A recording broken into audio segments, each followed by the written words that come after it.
Hey guys, my name is Brittany Wills. I'm going to be doing a short informative speech today, and the topic is going to be on first aid skills that I feel like everybody should know. This isn't going to be a lesson, in first aid. We're not going to get a certification or anything like that. It's basically just to help inform you guys that there are, some skills that I feel like everybody should know just in case a situation, ever arises where you might need those skills. How many of us have been in or personally known people in situations where emergency medical help wasn't needed? You have a situation that occurs right here in your house. Well, you have to have time, to call 911, and they have to have time to get there. So you need to know what to do until help arrives. I feel that, as a nurse, I feel like I should help educate people as much as possible, just on the importance of trying to gain these skills and knowledge, like I said, just in case. Nobody ever expects an emergency to happen, but they do. All right. So I'm going to be going over 5 topics, and there are a gazillion other topics, that we could discuss. But we're not going to discuss all those today. We're just going to discuss 5 topics, and they're the ones that I feel are, most emergent, and occur the most. So the first one is CPR. When should you do CPR? When an individual has no pulse or is not breathing appropriately. Also, gasping for air is not breathing appropriately. If somebody is gasping for air, that means that, they're obstructed and they more than likely are going to need CPR. So if you see this happening, CPR could definitely be needed. If you see a small child being pulled from a swimming pool and they're not breathing, there needs to be somebody present, that can start CPR and do it quickly and efficiently. Permanent brain damage can occur in as little as 4 minutes.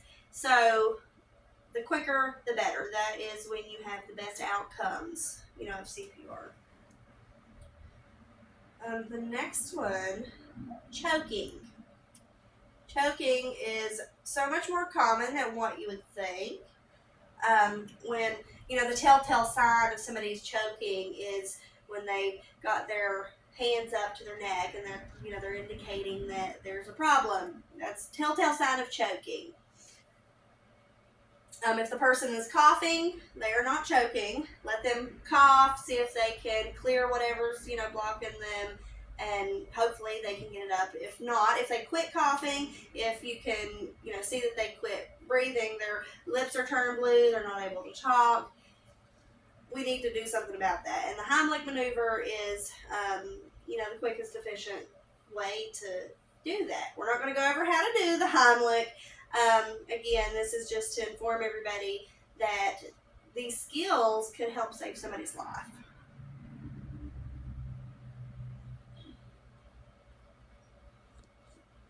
Next one, wound care. Wound care is such a broad subject. There are a gazillion different circumstances when wound care might be needed.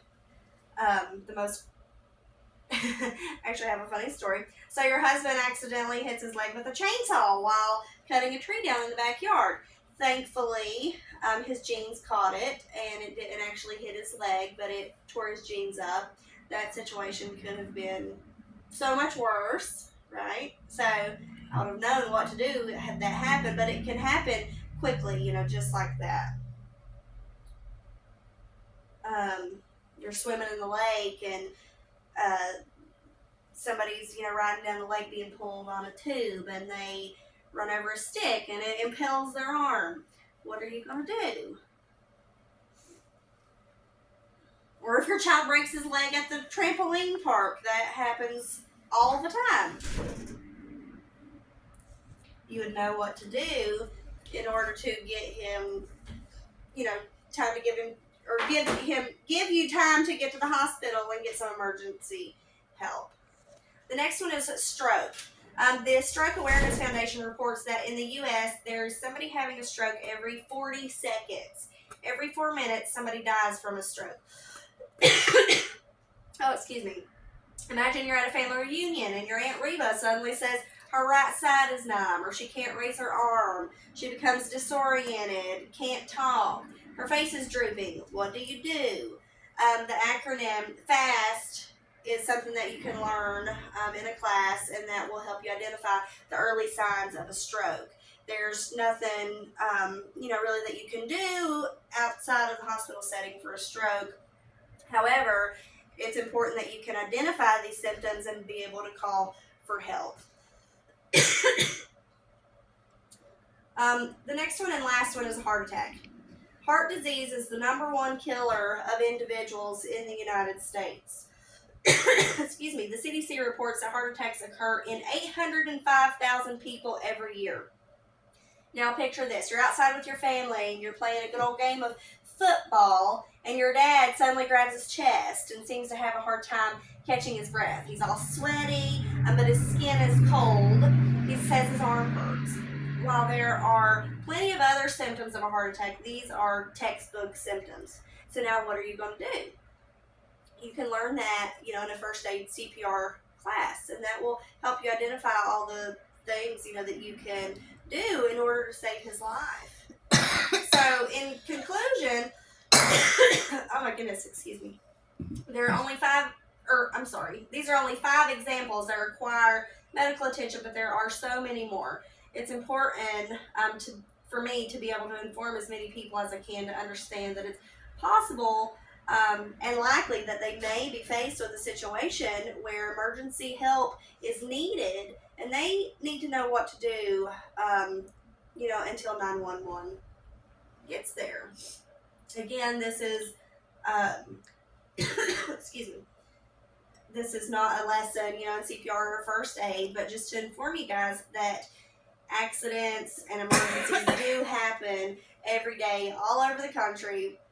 They're not discriminated against anyone, so it's very important that you try to find one of these classes. They're readily available. They're fairly inexpensive.